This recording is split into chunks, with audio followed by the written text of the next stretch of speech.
ہے کہ ملک پاکستان سمیت پوری دنیا میں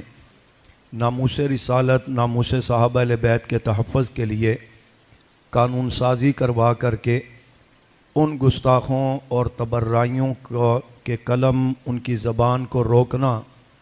کہ جو ان مقدس شخصیات کے متعلق شکوک و شبہات پیدا کر کے اور طعن و تشنیع کر کے آنے والی نئی نسل کے ایمان اور ذہن کو خطرے میں ڈال رہے ہیں، اس کے لیے قانونی جد و جہد دفاع صحابہ، جہاں اللہ کی سنت، اللہ کے نبی صلی اللہ علیہ وسلم کے احکامات، قرآن کی ہدایات، ایک یہ تفصیل ہے، اور اس کو قانونی حیثیت دلوانوں کے لیے ایک جد و جہد جس طرح ہمارے اکابر پہلے محنت کرتے رہے، اس انداز میں ماضی قریب میں مولانا حق نواز شہید رحمۃ اللہ علیہ نے اس عنوان پر ضرورت سمجھا اور اس محنت کا آغاز کیا۔ ہمیں تقریباً 35-36 سال ہو گئے ہیں، 10,000 سے زائد ہماری قربانیاں لگ چکی ہیں، اور ابھی تک الحمدللہ ہماری یہ جد و جہد جاری ہے۔ اس میں ایک بات تو یہ آپ سے عرض کروں گا، فتنوں کا دور ہے، گمراہ کن فتنے نبی علیہ السلام کے فرمان کے مطابق قیامت کی نشانیوں میں سے صبح فتنہ ہوگا، شام کو فتنہ ہوگا، صبح فتنہ ہوگا، شام کو فتنہ ہوگا۔ ایک روایت میں آتا ہے کہ جس طرح تسبیح کا دھاگا ٹوٹ جائے تو دانے پر دانہ گرتا ہے، اس طرح فتنے پر فتنے آئیں گے، ابھی ایک سے سنبھل نہیں پائیں گے تو دوسرا فتنہ سامنے کھڑا ہوگا۔ تو فرمایا ایسی صورت میں ہمیں کیا کرنا چاہیے؟ تو مختلف روایات میں جو چیزیں آتی ہیں اس میں ایک جگہ آپ نے فرمایا کہ ایسے جب میری امت فتنوں کے بھور میں پھنس جائے تو اہل بیت کی محبت کی کشتی میں سوار ہو جاؤ۔ دوسری جگہ فرمایا کہ ما انا علیہ واصحابی، ہدایت کا رستہ چاہیے تو میرا اور میرے صحابہ کا رستہ ہے۔ اسی طرح فرمایا اصحابی کن نجوم بیئہم اقتدیتم اہتدیتم، میرے صحابہ آسمان ہدایت کے ستارے ہیں، جس کی رہنمائی میں بھی چلو گے وہ تمہیں ہدایت کے رستے پر اور منزل تک پہنچائے گا۔ علماء نے اس کی تطبیق یہ کیا ہے کہ اہل بیت کی محبت کی کشتی میں سوار ہو جائیں تو کشتیاں جب پانی میں چلا کرتی ہیں تو منزل پر جانے کے لیے ستاروں سے رہنمائی لیا کرتی ہیں۔ آج کل تو کمپیوٹر کا دور ہے تو ستاروں سے رہنمائی لیا کرتی ہیں، تو جب ستاروں سے رہنمائی لے گی اہل بیت کی محبت کی کشتی تو آپ کو سچائی کا رستہ چاہیے ہوگا تو اہل بیت کی محبت کی کشتی آپ کو حضرت صدیق اکبر کے دروازے پر لے جائے گی۔ عدل و انصاف چاہیے ہوگا تو حضرت عمر کے دروازے پر لے جائے گی۔ شرم و حیا چاہیے ہوگا حضرت عثمان، شجاعت و بہادری چاہیے ہوگی حضرت علی، صبر و استقامت چاہیے ہوگا تو حسن و حسین کا کردار، اور سیاست میں تدبر اور اس میں سیاست چاہیے ہوگی تو حضرت معاویہ، اور فقاہت دین کو سمجھنا چاہیں گے تو عبداللہ ابن مسعود، تفسیر قرآن سمجھنا چاہیں گے عبداللہ ابن عباس، قرآن کریم کو تجوید و قرأت سے پڑھنا چاہیں گے حضرت ابی ابن کعب۔ یعنی کہ جس ماحول میں جس چیز کی رہنمائی کی ضرورت چاہیے ہوگی، اہل بیت کی محبت کی کشتی آپ کو صحابہ کے دروازے پر لے جائے گی، اور صحابہ کے دروازے پر جائیں گے تو جس طرح صحابہ نبی کریم صلی اللہ علیہ وسلم کے براہ راست شاگرد ہیں، آپ کے تربیت یافتہ ہیں، ترتیب یافتہ ہیں، اور صحابہ ہی کو اللہ نے فَإِنْ آمَنُوا بِمِثْلِ مَا آمَنْتُمْ بِهِ فَقَدِ اهْتَدَوْا کہہ کر قیامت تک آنے والی انسانیت کے لیے معیار ایمان بنایا۔ تو جب ان کے نقش قدم پر چلیں گے تو صحابہ ہمیں نبی کریم صلی اللہ علیہ وسلم سے بھی ملائیں گے، قرآن کی نسبت بھی ملے گی، اور پھر انہی کے ذریعے ہمیں اللہ بھی ملے گا، اللہ کی رضا بھی ملے گی، جنت جو منزل ہے وہ بھی ہمیں مل جائے گی۔ تو ایک تو ان فتنوں سے بچنے کے لیے ہمیں اپنا تعلق زیادہ سے زیادہ مضبوط صحابہ کے ساتھ کریں گے تو فتنوں سے بچاؤ ہوگا۔ آپ کو بعض حضرات کو تو یقین ہوگا، بعض حضرات شاید اس طرف توجہ نہیں رکھتے ہوں گے، اس وقت اس قدر پریشان کن صورتحال ہے، جیسے نبی علیہ السلام کا ایک فرمان ہے کہ قیامت کی نشانیوں میں سے یہ بھی کہ صبح آدمی مسلمان ہوگا تو شام کو کافر، شام کو مسلمان ہوگا تو صبح کافر۔ میں کہا کرتا ہوں کہ شاید ایسا نہیں ہوگا کہ خود بندہ اعلان کر کے کہے گا خدا نہ خواستہ یہودی ہو گیا ہوں، عیسائی ہو گیا ہوں، شیعہ ہو گیا ہوں، قادیانی ہو گیا ہوں، مرزائی ہو گیا ہوں، یہ نہیں ہوگا۔ اسے پتہ ہی نہیں لگے گا اس کا ایمان کدھر گیا، اسے پتہ ہی نہیں لگے گا، وہ منہ سے کوئی جملہ ایسا کہہ دے گا، کوئی نظریہ ایسا بنا لے گا، اسے سمجھ نہیں آئے گی کہ اس کا عقیدہ ایمان کدھر گیا۔ دیکھا دیکھی لوگ عجیب قسم کے دلائل پیش کر کے رافضی ہو رہے ہیں،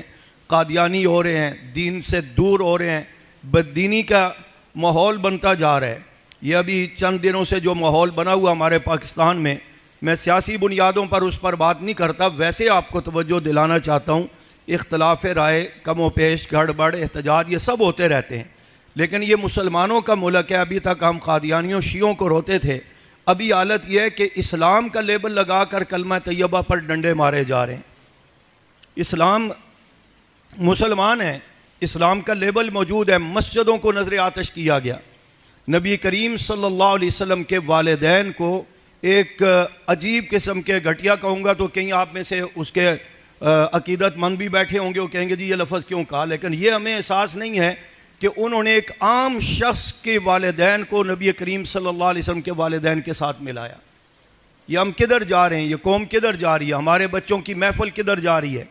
ان کی مجلس میں کیا ہے، ان کے موبائل میں کیا چل رہا ہے، ہماری سوچ و فکر میں کیا چل رہا ہے، کیا ہم سب کچھ قرآن و سنت کے مطابق نظام کو لے کے چل رہے ہیں،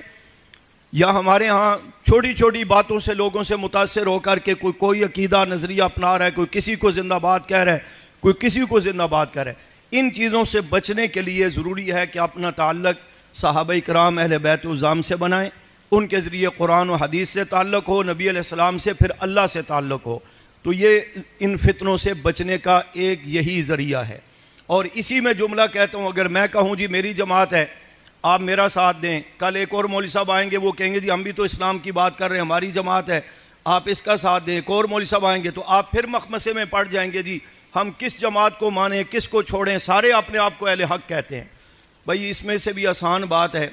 اس جماعت کو مانو جو رسول اللہ صلی اللہ علیہ وسلم کی بنائی ہوئی جماعت کو مانتا ہے، جو حضور کی بنائی ہوئی جماعت صحابہ کرام اہل بیت الزام کو مانتا ہے کہ یہ اہل حق ہے، معیار حق ہے، اس جماعت کو مانتا ہے، اس کو آپ مانیں، اس کے ساتھ چلیں۔ اور جو کہتا ہے کہ میں صحیح ہوں، میری جماعت، میری تحقیق، میرے معاملات ٹھیک ہیں، وہ معاذ اللہ ایسے ویسے تھے جنہوں نے حضور کے ہاتھ پر بیعت کی، وہ گڑبڑ تھے، اور یہ 14 سال کے بعد والا تیسمار خان کہتا ہے کہ میں ٹھیک ہوں، تو ایک تو اس میں احتیاط کرو۔ اور پھر دین کا کوئی کام بھی آپ کرنا چاہیں گے تو یوں بکھرے ہوئے انداز میں جتنا بھی زیادہ آپ کام کریں اس کا فائدہ بھی اور کامیابی بھی نہیں ہوگی، اند اللہ اس کی قبولیت کا بھی وہ معیار نہیں ہوگا جو اجتماعیت میں ہوتا ہے۔ اس لیے کہ دین کا کوئی کام بھی جب جماعت بن کر آپ کریں گے تو اللہ کی مدد نصرت ہوگی اور اس میں کامیابیاں ملیں گی، تھوڑے بھی ہوں گے تو اللہ پاک آپ کو غلبہ اور نصرت عطا فرمائیں گے۔ اس لحاظ سے ہم ایک دعوت دیا کرتے ہیں کہ ایک جماعت ہے جو عرصہ 35-36 سال سے پاکستان میں ناموس رسالت، ناموس صحابہ اہل بیت کے تحفظ کے لیے اپنا کردار ادا کر رہی ہے، اور مولانا حق نواز شہید رحمۃ اللہ علیہ، مولانا اسار، مولانا فاروقی، مولانا اعظم، مولانا حیدری، یہ بڑے بڑے اکابر علماء تھے، ان سے لے کر ایک عام کارکن تک ہم 10,000 سے زائد علماء کارکن شہید کروا چکے۔ لیکن تحدیث بن نعمت کے طور پہ کہتا ہوں، یہ بھی تنقید کے لیے نہیں،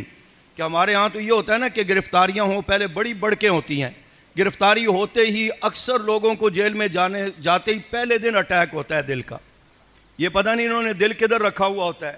جیسے ہی کوئی بھی کسی جماعت کا بھی سیاستدان ہو، جب وہ گرفتار ہوتے ہیں پہلے اٹیک ہوتا ہے جی دل کا، پھر دوسرا اٹیک ہوتا ہے بیوی کا، پھر تیسرا اٹیک ہوتا ہے بچوں کا، بچیوں کا، جی ان کا کیا ہوگا، ان کا کیا ہوگا۔ اچھا خود جو مرضی ظلم کرتے رہیں۔ ہماری جماعت کے الحمدللہ اپنے اکابر کے طرز عمل کو سامنے رکھتے ہوئے ایک اشارہ دیتا ہوں، ویسے سینکڑوں اشارے ہیں۔ 29 سال 5 مہینے جیل کاٹ کر کے آنے والا شخص 29 سال 5 مہینے جب جیل میں جا رہا ہے تو مولانا حق نواز رحمۃ اللہ علیہ کے ہاتھ پر بیعت کر کے جا رہا ہے کہ میری زندگی موت صحابہ کے نام، اور 29 سال 5 مہینے کے بعد ابھی کچھ عرصہ پہلے رہا ہو کر کے آیا، تو آج موجودہ قیادت مولانا اورنگزیب فاروقی صاحب، مولانا لدھیانوی صاحب، ان کے ہاتھ پر بیعت کر کے پھر بھی کہتا ہے کہ میری زندگی موت صحابہ کے نام۔ اسے کہتے ہیں محبت، اسے کہتے ہیں وفا، اسے کہتے ہیں اعتماد، اسے کہتے ہیں استقامت، استقلال۔ اس پرفتن دور میں صحابہ اکرام رضوان اللہ تعالی مجمعین کی جو یادیں ہیں یا ان کے جو جذبہ تھا وفا اور عشق اور محبت کے حضور کے ساتھ، وہ تو بہت بلند ہے، لیکن اگر آپ اس کا کوئی معمولی عکس دیکھنا چاہیں گے تو وہ ان لوگوں میں آپ کو نظر آئے گا کہ جو تختہ دار پر چڑھ گئے، جو سولیوں پر چڑھ گئے، مسکراتی ہوئی ان کی تصویریں آپ کو دکھائی جا سکتی ہیں، لیکن وہ ایک لمحہ کے لیے. اور اسی شخص کی بیوی شادی کے یہ 3-4 دن کے بعد گرفتار ہوتا ہے. تو اکثر ملاقاتوں پر بیوی کو کچھ عرصہ، سال 2 سال گزرے تو اس نے کہا بھئی میں تمہیں طلاق دیتا ہوں، تم اپنی زندگی بنا لو، میرا پتہ نہیں کب میں آؤں گا، کیا ہمارے ساتھ بنے گا. تو وہ عورت ذات ہو کر کے 29 سال 30 سال اس نے بھی اپنے خاوند سے وفا کی، یہ کہہ کر کے کہ اگر تم مرد صحابہ کے لیے قربانیاں دے سکتے ہو تو ہم عورتیں نہیں دے سکتی،